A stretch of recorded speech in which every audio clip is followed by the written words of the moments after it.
علم دین کے فضائل زمین و آسمان کی تخلیق اور انسانوں کی آفرینش میں پیدا فرمانے والے رب کی بے شمار حکمتیں اور مصلحتیں ہیں۔ ان میں غور کرنا ایمان و یقین میں اضافہ کا ذریعہ بھی بنتا ہے اور یہ سوچنے کا موقع بھی فراہم کرتا ہے کہ رب کریم نے مجھے جس حکمت کے تحت پیدا فرمایا کیا میں اسے پورا کر رہا ہوں یا نہیں۔ مالک مہربان نے یہ سب کچھ کس حکمت کے تحت پیدا فرمایا، اس حوالے سے ارشاد ربانی ہے۔ اللہ الذی خلق سبع سماوات ومن الارض مثلہن يتنزل الأمر بينهن لتعلموا أن الله على كل شيء قدير وأن الله قد أحاط بكل شيء علما۔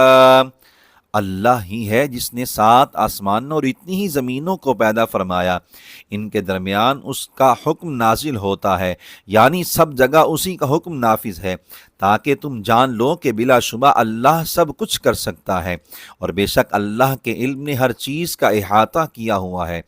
اس آیت کریمہ کے مطابق زمین و آسمان کی پیدائش اور ہماری تخلیق کا مقصد علم، خصوصاً علم توحید و صفات ہے۔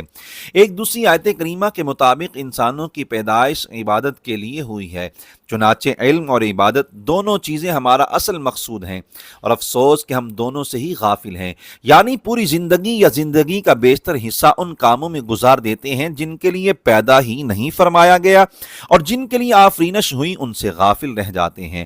کامل حج کا ثواب۔ قرآن و سنت میں علم دین کے ایسے ایسے فضائل بیان فرمائے گئے ہیں جنہیں جان کر ایمان تازہ ہو جاتا ہے، اور رحمت الہی دستگیری کرے تو علم دین حاصل کرنے کا جذبہ بھی نصیب ہوتا ہے۔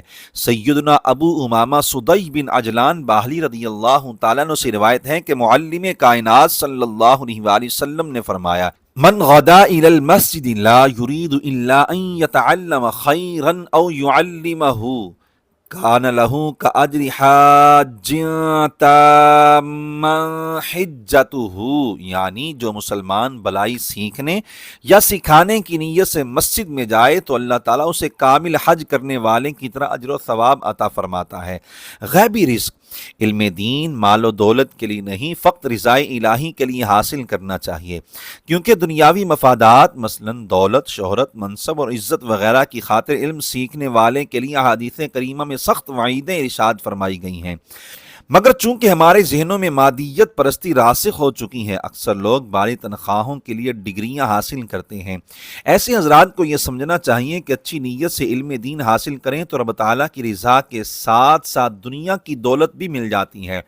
روایت ہے: من تفقہ فی دین اللہ کفاہ اللہ مہمہ ورزقہ من حیث لا یحتسب۔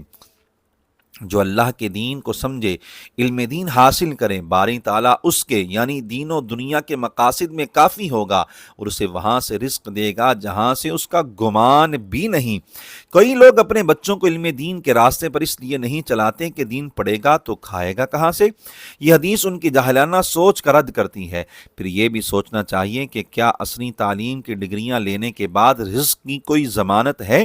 اگر نہیں اور ہرگز نہیں، کیونکہ رزق اللہ کے دستے قدرت میں ہے، وہ جسے چاہے جتنا چاہے عطا فرماتا ہے، تو پھر رزق کی فکر میں علم دین سے محرومی کیوں؟